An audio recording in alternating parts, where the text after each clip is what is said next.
As a dunker, what's the difference between being driven by passion and being driven by purpose? Because these are two different things, and I think this is probably one of the biggest problems in this community. This is something I want as much people as possible to hear. I'll make videos like this over and over again to really make my point, but let me describe. Passion is a lack of restraint and control of the energy that you have, pouncing on what's right in front of you without a leash, just kind of going for it, you know what I'm saying? And this is a problem so many dunkers have had, so many reasons why they've gotten injured a lot of the time, because they do too much, because they love what they do. Dunking is a fun thing to do. It's one of the most dopamine inducing things that you could do, just going up as high as you can in the air, grabbing the ball, and then just putting it in the rim.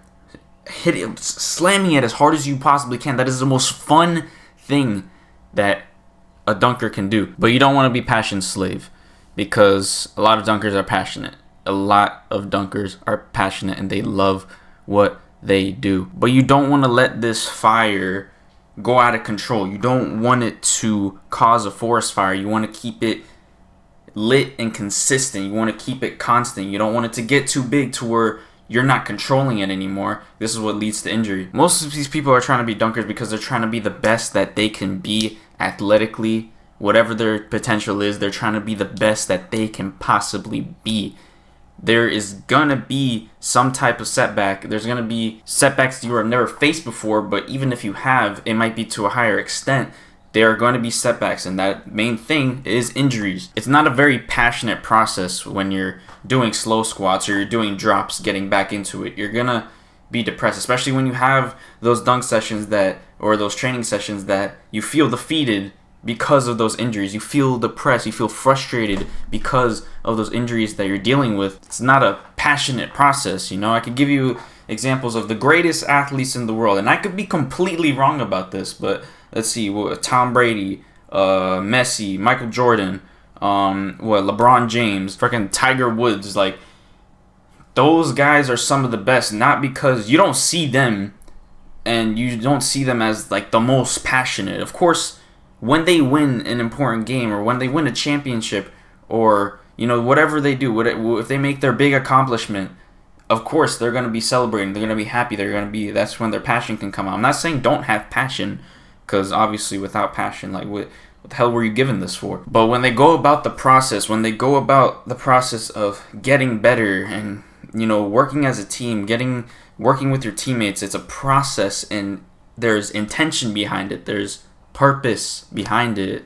The why am I doing this? What is this for? How do I get better? You ask the questions what could go wrong? They look for feedback. They really sponge it up. They get the feedback and then they kind of do a loop. Like Kobe Bryant, he I don't remember exactly how much tape he watched, but he watched an abnormal amount of tape back at every single game. He obsessed over that, but at times passion did get the best of him too. So again, I said this in my last video, but I should make this disclaimer: you're never going to be perfect. I'm never going to be perfect. You're never going to be perfect. Because it's a possibility that passion was what blinded Kobe into getting an Achilles injury, because he wouldn't stop. He had that mindset, but sometimes that mindset isn't the best thing for when you need to slow down so you can keep going. Think of LeBron James. He has that longevity. He doesn't have a history of any type of career-ending injuries. This guy spent millions on his body. He did all the small things, which for no. Okay. Mensa Mori, by the way. He did all the small things. He did the whatever. He probably does cold plunge. He probably goes in the sauna, or he did all those little things, whatever they are, red heat scanning, whatever the hell. Of course, he was able to spend that on that, but since he actually had that accessibility, he used that to his advantage, and he made the most out of it. Obviously, us as regular people with not regular money type stuff, we obviously can't do that. So you obviously want to do the 80%. The 20% that'll give you 80% of the results, but he was able to do the other 80% that gave him that extra 20%, so he was able to get pretty much 100%. It's just an analogy. There's probably some things he He's probably not. He's not perfect either. Not perfect. Nobody is. My point is that they don't pursue that journey with passion. They don't let passion lead the way. They let purpose lead the way. As a dunker, why do you even do this? Why? Why did of course it's fun. But what drives you to actually be the best that you can be, which is most of you guys, that's for sure. What is the point of this? Is it to inspire people? Is it to impress people? If it's passion alone, then you're doing it just for yourself. You're selfish. Passion makes it all about you. When purpose makes it something outside of you, passion will put you in a tunnel vision that if you don't give a second to look outside of that, it's gonna lead you down a hole you won't be able to dig out of. Something I had to realize, and it's dude, I have only been training this, I've been training hard for I trained hard for the first 6 months. I got on THP, I worked so hard, I didn't have any bad injuries at all, and then bam, a knee injury. I didn't know what to, I just kept trying to push that wall, but then every time I would try and, stay, as close against that wall, I would eventually go too hard and break that wall. Flare up after flare up after flare up. I had to learn this lesson over and over and over again. And now I'm at the point where I can't do shit. I'm doing drops right now, and it's not fun. It's not fun. It's boring as shit. I want to train so hard to the point where I go home and I just want to sit on the floor, just lay down. That feeling to me is the best feeling in the world after a dunk session, after a training session. Going as hard as possible. That feeling after I'm exhausted. I can't think right. I'm sitting there dozed off. That's the best feeling in the world to me. One of them. You gotta be realistic. Being the best you can be is realistic. But you don't want to set any goals that you can there's a chance that you could achieve it, but it's there's so many ways it could go wrong. If you want a higher vertical than the highest vertical guy with the highest vertical in the world, there are so many things that could go wrong in that process. So many things that can go wrong in that process.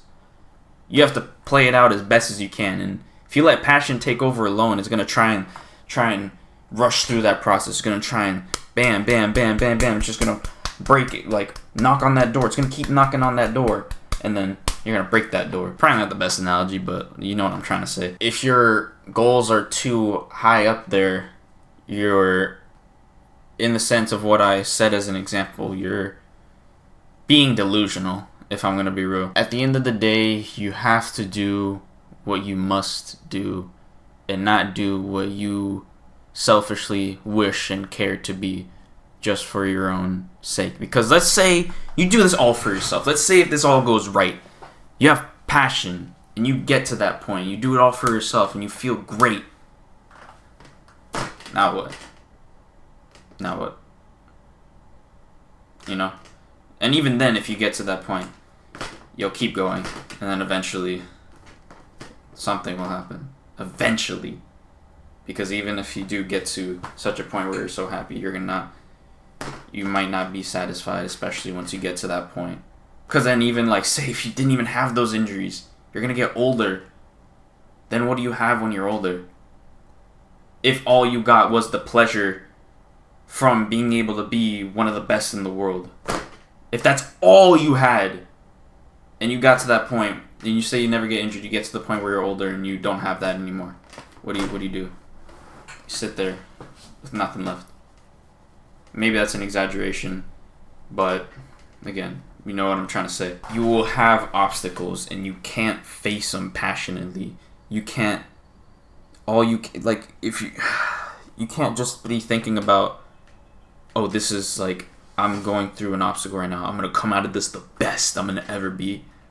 If you go in with that mindset, you're not thinking with clarity. You're just thinking oh, I'm gonna get through. You gotta think it with clarity. You gotta think it with thought. Especially with injury, it's not something you just attack face first. It's a careful, detailed process that you have to follow, or else you'll just get another flare-up. Again, I had to learn this lesson literally a month ago when I got another flare-up when I'm trying to come back from this injury because I did something stupid. It's a process that needs to be executed with consideration so you can actually get back to doing something, and then, of course, with purpose. It's a process where you have to not let those temptations get to you, or else they'll be severe consequences for that. And it reminds me of the show of one of my favorite shows, The Last Airbender. Y'all probably watched that. The best firebenders were not the one who let their fire, they would just shoot it out, just come at you with all that rage. The best firebenders were the ones who could control it the best, the calmest ones. Think of the homie Iroh. Iroh, that boy was him, okay? But he didn't let out his anger, do all that. He had control, he had peace, he had wisdom, my boy. Dog, Iroh is my favorite character in The Last Airbender. That dude, I wanted to be like him. And then Prince Zuko at the start, you could see his character development. At first, he was he let his anger take control of him. He was always angry and stuff. And he's like, he had a false purpose. So then he thought that was his purpose, and he was more. I guess you could say he was more passionate about it, like passionate about capturing the Avatar. But he was emotional about the whole process. He wanted him. But then he realized that once he got the credit for that, he felt empty after that. He felt empty. And then he made the mistake of being tempted into actually making the choice of, in the show, he, I forget, like, exactly, basically, he hurts them in some way. He's like, yeah, get this guy. And then Iroh separates from him, and then you realize what he's done. And then he realizes, and then he goes back to Iroh. He's like, "Oh, I'm sorry," and then he obviously forgives him immediately, because Iroh's he's just kind of like that. But yeah, and then he became the best. He was able to, bend the blue fire because he was able to learn how to control that fire inside of him, and he even became he teamed up with the Avatar, and then he became he became his own prince, and then they all happily ever after. If you haven't watched that show and you don't know anything I'm saying, you should definitely watch the show. And if you've gotten this far, I appreciate you for watching, but I just want to give one last example.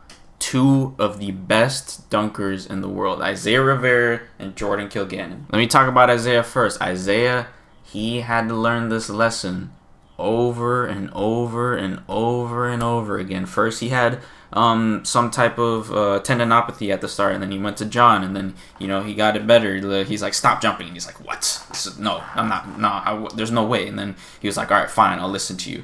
He jumped higher after a few weeks because he got his knee pain down. And then he had so many other injuries, like back pain, like his IT band, his ankle, many other things in between. He had to learn that lesson over and over and over again. And I remember in one of his recent videos now he mentions that he feels like he was put on this world to become like the best dunker or whatever. It was like either highest jumper, best dunker. It was something not in too recent of a video, like maybe a year ago. So now he does it with purpose, and now he does coaching and stuff. He wants other people to get better with John. And then with Jordan Kilgannon, he has looked at it with purpose. At least that's what it seems like to me. He started at a young age, and obviously I'm pretty sure he said this somewhere, people thought it was weird what he was doing. So if he didn't pursue that with purpose and he let people tell him that, he would have stopped. Would he be Jordan Kilgannon? So then he kept doing that with purpose and passion as well. But I imagine at a young age when people were making fun of him, I feel like there had to be some purpose in that. And he was able to create all these new dunks and be the best in the world. You don't become the best in the world without some type of purpose. I imagine he has had injuries too, but there's probably there's a lot I don't know. So I'm not gonna ramble on about whatever. But I mean, I already have rambled this whole entire video, so this is the end of it. If you enjoyed it, like, comment, subscribe. I'm posting this on I'm starting to post on my Spotify too, just for people who want to listen, because this is just me speaking. But yeah, I hope you guys enjoyed this one. I would want a lot of you guys to hear this message in the dunk community. I feel like it's one of the biggest problems. So yeah, that's all I have to say. I'll see you guys in the next one. Peace out.